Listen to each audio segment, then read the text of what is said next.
Okay. Right. So, the Internet of Things, I'm going to start right now. So, the Internet of Things, is it work? Yeah, with the Raspberry Pi. Alright. I'm going to introduce myself because you're probably wondering who's talking to you right now. So, I'm Wesley Hill,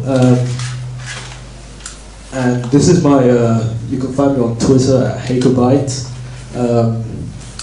I'm also an animator, a hobbyist on YouTube, so I do some, random parody animations. I'm also studying computer science at the University of Bedfordshire, and there's another side to me. I like typography, obviously.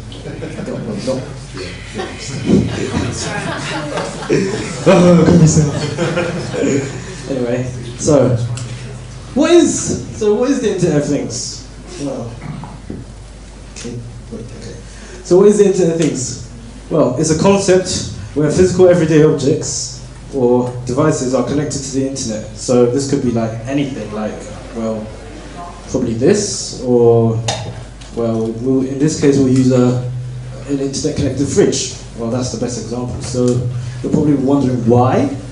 Well, it could remind you of your expiration date of your milk, or ordering food from your fridge to like Tesco's, express order, something like that. You can also sense the temperature of your food. So like if you want to check if this is hot or cold or something like that. Just a suggestion. It's making. Oh, crap. Sorry.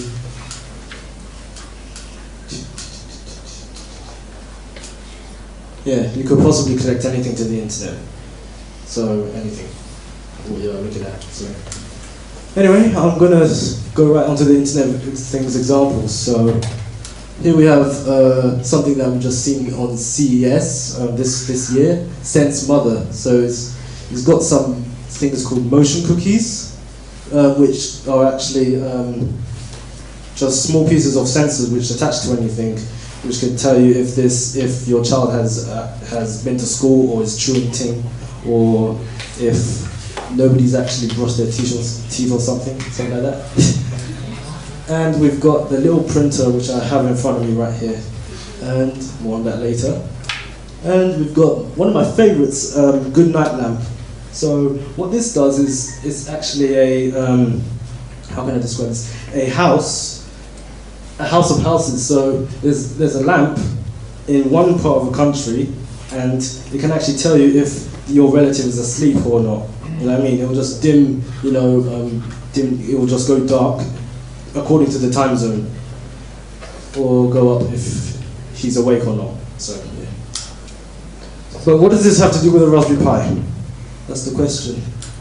So as you can see, this is a whole landscape of the Internet of Things, and where we are, right here, in the building blocks. So this is a great opportunity for the Raspberry Pi to actually get started on making things, to actually interact with all these frameworks and APIs. So why the Raspberry Pi for the Internet of Things? Well, one reason is it's very affordable and easy to set up. Like I said, well, that wasn't easy to set up. I have to say. But there are Wesley, yeah? turn it over the other way.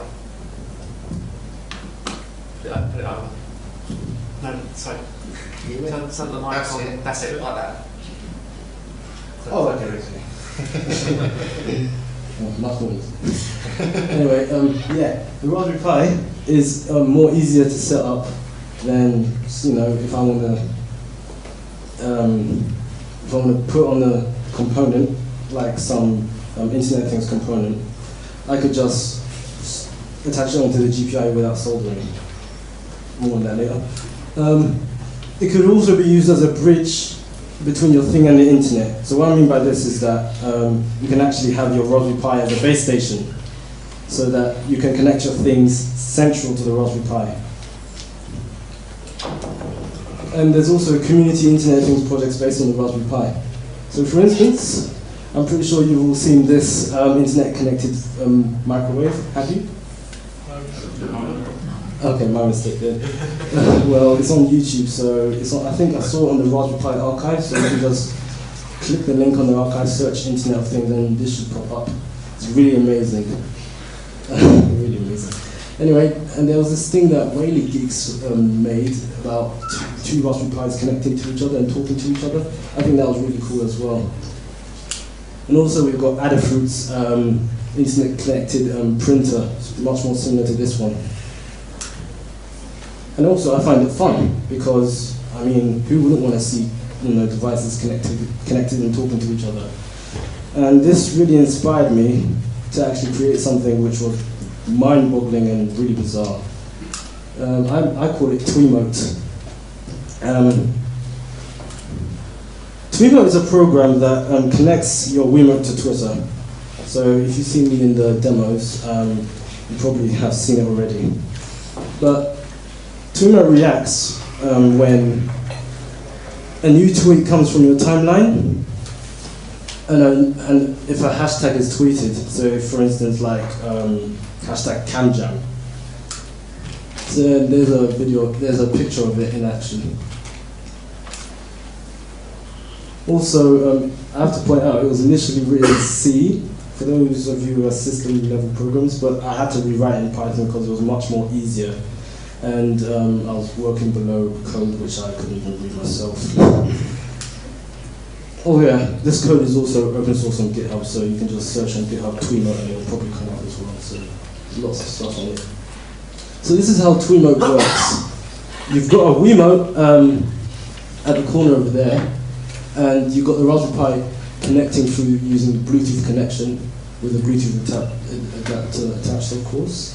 And you've got the Raspberry Pi connecting through Ethernet or Wi-Fi to the internet, but it works best on Ethernet because last time I came here, it wasn't really good. And also, Twitter sends back the home timeline mentions and also does streaming to the Raspberry Pi and then sends it back to the Wiimote. So hopefully I'm going to do a demonstration of it right now.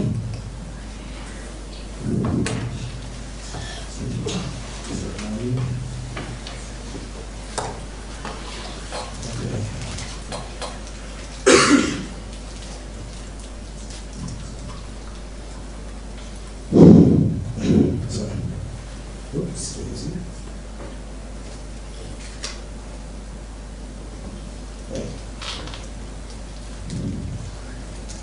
Oh, damn.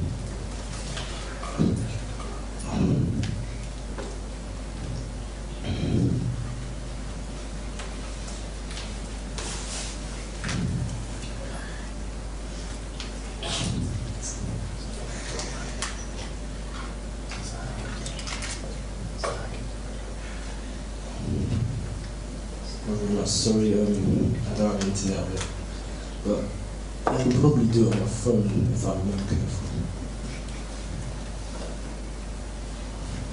Give me a second. Yeah, there's a network connection. Yeah. So, just what I need. Oh no.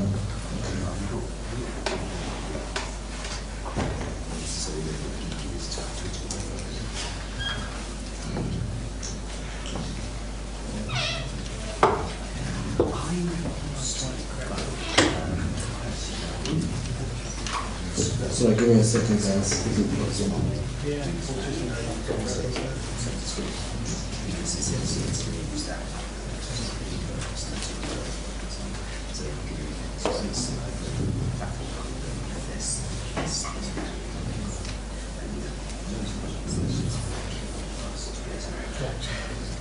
So while we're waiting, I would like to ask a question for you guys. Does anyone own a Raspberry Pi? Oh great, that's a substantial number of people. Okay, what are you guys interested in, some stuff about Internet of Things? Like, is this thing new to you, or have you just heard of it just right now? Heard of it, never tried it. Pardon? Heard of it, never tried it. Never tried it? Well, whilst we're waiting, I'd like to tell you a story. Right now, Twimo actually, I actually developed it when I was in my A-levels, but I had a hard time with developing it because I had to, keep up with my studies. But as I was developing it, I've noticed something which was really funny about it. When I was connecting my Twimo, my Wiimote to the internet, I think I got this thing working on multiple devices other than the Raspberry Pi, but they all failed. That's the thing. But it didn't fail on the Raspberry Pi, so that's why I like the Raspberry Pi. This thing actually was on. We actually tried to port this thing to PS3, Mac, and they all failed. So I'm stuck with the Pi now. So. Anyway, I think it's back up now. Okay. Hopefully with internet so I can show you guys. Yes, perfect.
Yeah, it's plugged in. No sound on the internet, but I'll try. Still loading, so it's still loading.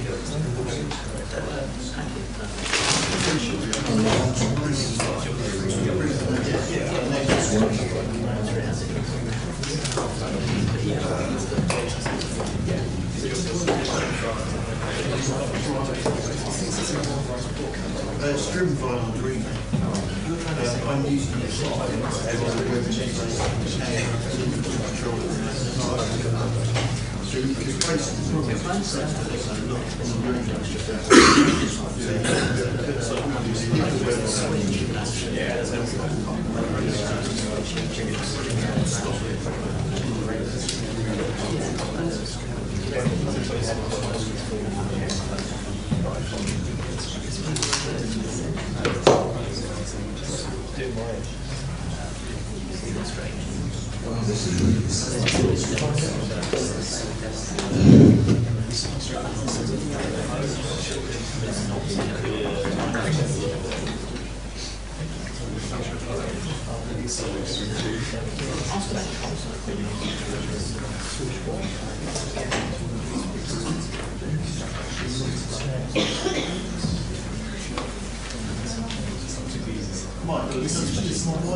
I managed to put the terminal out. One bang on the Wi-Fi. No, the internet.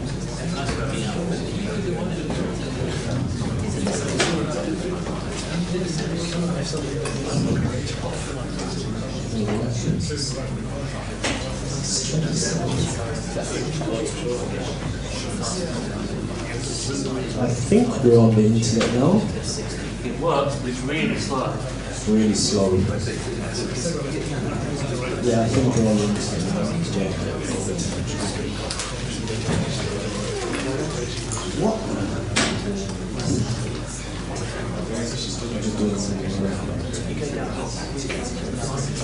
Yeah, I think I can continue now. Okay.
Okay, it looks like it's working right now. I can secure shell to this line. Yep, it's working. Can you see it? Great. Great. It was never going to work. Anyway, alright, I'm going to try one more. Alright. So now we're in the secure shell of the Raspberry Pi. All we have to do is type in Tweemote. And the Raspberry Pi is already over there, so it should, yeah. Let's see if it connects. There you go, it's found. Okay. Now I have to press A on the remote. I'm already authenticated through Twitter, so I don't need to do any additional setup. Okay, so I'm gonna go and do hashtag tracking. So I have to press B on the Wiimote for that. So it shows up the popular examples. So I'm gonna do a popular one, Instagram.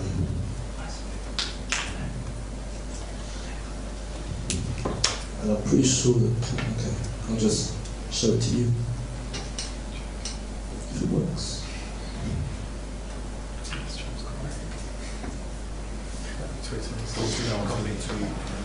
There you go. And this is all live. And this is all live on Twitter. So the Wiimote is vibrating to each tweet that's coming in from Twitter through the Raspberry Pi over there. So if I want, I could go stop it.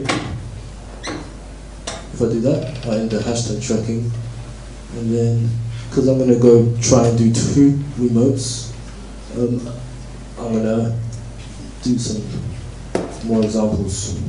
So that was only one method. Okay. So give me a sec. Okay. Now I'm gonna try 2. Let's see how this plays out.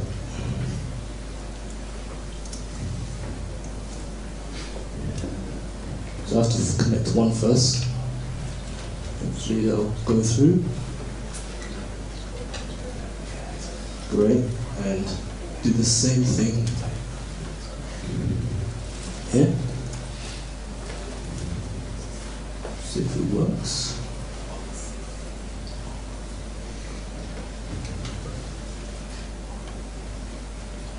There you go. Two remotes connected. And press A on one of them. And press A on another one.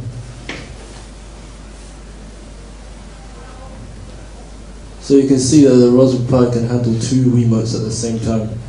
So I'm going to go stream my home timeline. And rapidly it displays the tweets from my home timeline instantly. And with this one, I'm going to do hashtag tracking again.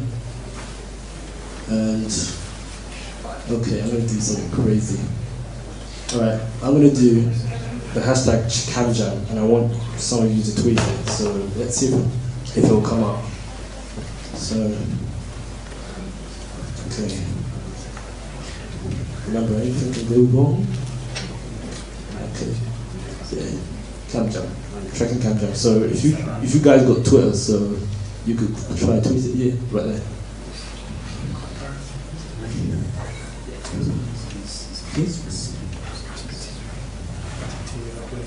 And it's also vibrating, so I can feel it too. So I don't do too much. I don't want to shake with you.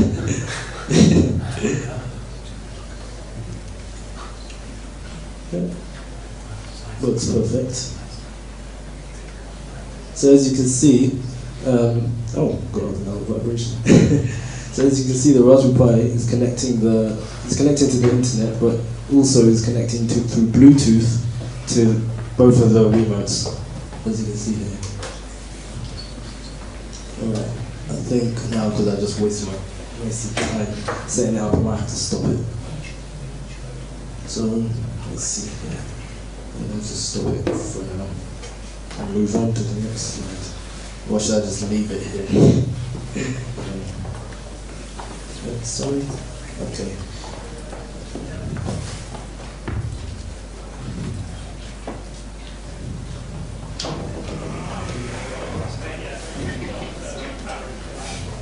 Right. Remember this printer I was talking about earlier? Well, I did something with it as well. I call it Little Snapper. Well, if you've heard of Snapchat, I'm not sure if some of you have heard Snapchat, but Snapchat is a social network that allows people to share images, and once that image has been viewed, it just disappears. But here's the twist. Little Snapper captures, that was a twist. Anyway, Little Snapper captures unread Snapchat images and then sends them to the little printer here. So, to continue, the image gets fetched from Snapchat using their API, their undocumented API. The Raspberry Pi hosts the image server, so it captures the image and then it hosts it for about a number of seconds you can specify.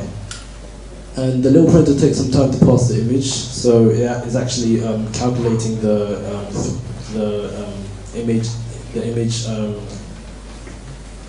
It's calculating the image width, the image height, everything, dithering everything from the Berg Cloud render server. And also the image gets deleted off the server from the Raspberry Pi. So even Little Snapper was featured on TechCrunch as the most adorable Snapchat hack ever. Pretty amazing as well.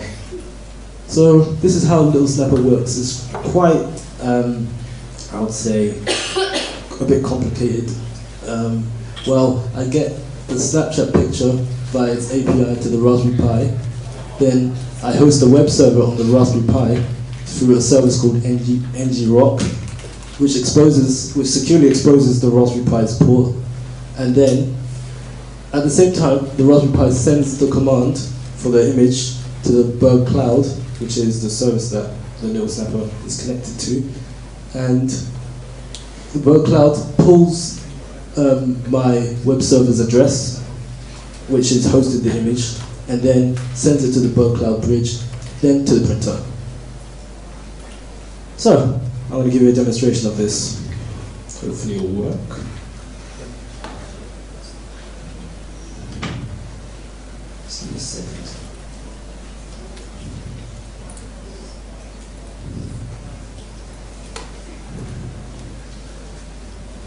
I'm going to minimize this one.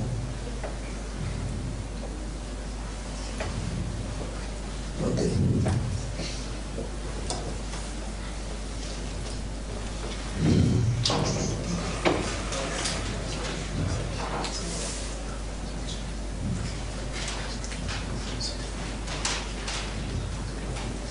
All right, we're in. Oh, that's good.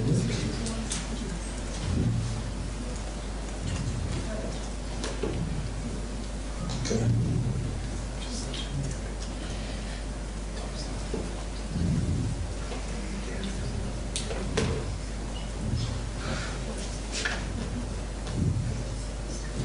So I'm just setting up the ngrok web server. So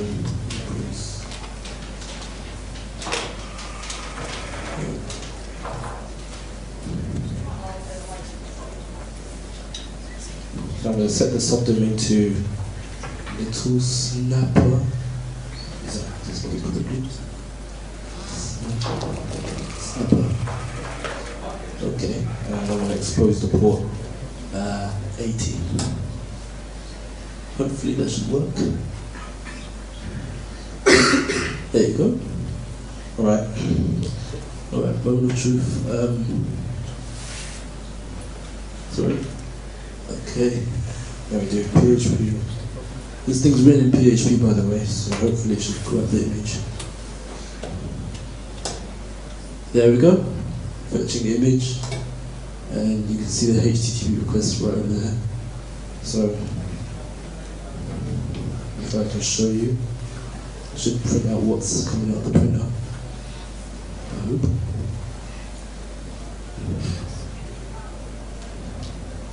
Yep, it's beeping. Give it a sec to pass the image.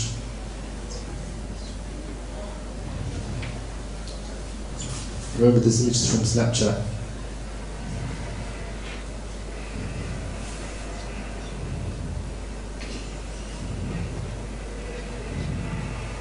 Can you see?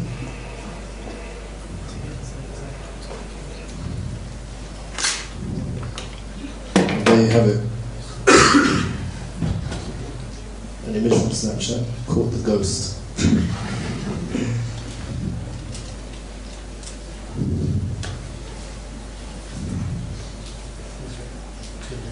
Alright, good. Anyway, I'd like to say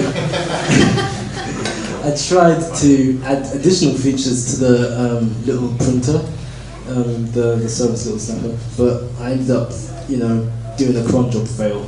I printed limited minutes. Oh dear. Anyway, these are open source, they're on GitHub right now, both made licensed, so you can clone, fork, hack away.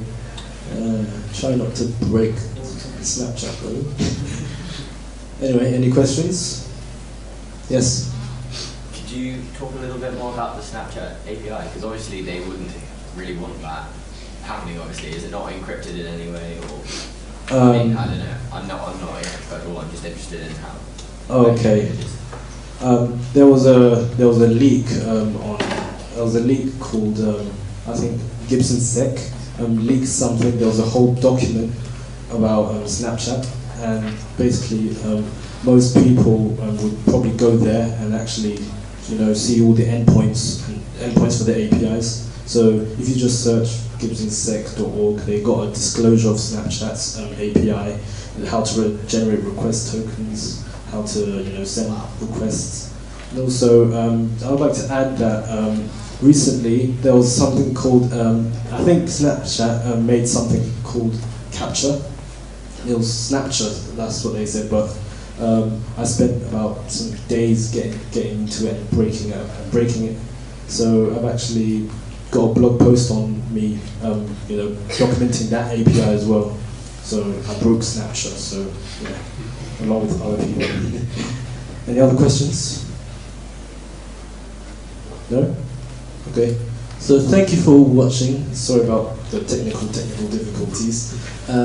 Well, yeah, there's my handle, Twitter. There's the projects if you're willing to, go. And yeah, thanks for watching.